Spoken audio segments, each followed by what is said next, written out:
খবর 24 সাথে আপনাকে স্বাগত। নতুন নতুন খবর জানার জন্য আমাদের চ্যানেলে চোখ রাখুন। নতুন বাংলাদেশে আক্রান্ত সংখ্যালঘুরা, হিন্দুদের উপরে অকথ্য অত্যাচার চলছে, বাড়ি ঘর মন্দির ভাঙচুর চলছে, খুন নির্যাতনের ভুঁড়ি ভুঁড়ি উদাহরণ রয়েছে। যদিও মুখে এই অত্যাচারের কথা স্বীকার করতে নারাজ ইউনূস সরকার, তবে শাক দিয়ে তো আর বেশি দিন মাছ ঢাকা যায় না। নতুন বাংলাদেশের মুখোশ খসে পড়েছে। এবার সংবিধান বদলাতেই উঠে পড়ে লেগেছে ইউনূস সরকার। শোনা যাচ্ছে সংবিধান থেকে নাকি বাদ পড়তে পারে ধর্মনিরপেক্ষ শব্দটি।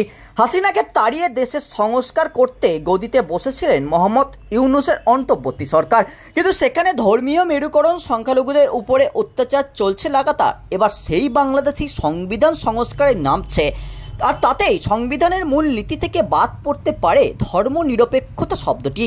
এমনটাই সুপারিশ করেছে সংস্কার কমিশন। বাংলাদেশি সংবাদ মাধ্যম প্রথম আলোর প্রতিবেদন অনুযায়ী অন্তর্বর্তী সরকারের প্রধান উপদেষ্টা মোহাম্মদ ইউনূসের কাছে সুপারিশ জমা করেছে সংবিধান সংস্কার কমিশন। সেই সুপারিশেই ধর্মনিরপেক্ষতা সহ 3টি মূল নীতি বাদ দেওয়ার প্রস্তাব দেওয়া হয়েছে। সংবিধানে মূল 4টি নীতি রয়েছে। এগুলি হলো জাতীয়তাবাদ, সমাজতন্ত্র, গণতন্ত্র ও ধর্মনিরপেক্ষতা।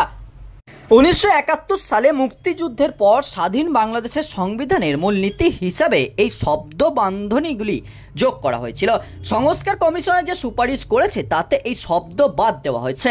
মূলনীতি থেকে ধর্মনিরপেক্ষতার পাশাপাশি সমাজতন্ত্র, জাতীয়তাবাদ এবং এর সম্পর্কিত সংবিধান 8, 9, 10 এবং 12 নম্বর অনুচ্ছেদ বাদ দেওয়ায় সুপারিশ করেছে সংবিধান সংস্কার কমিশন। কমিশনের বদলের 5টি নীতির সুপারিশ করেছে। সেগুলি হলো সাম্য, মানবিক মর্যাদা, সামাজিক সুবিচার, বহুত্ববাদ ও গণতন্ত্র।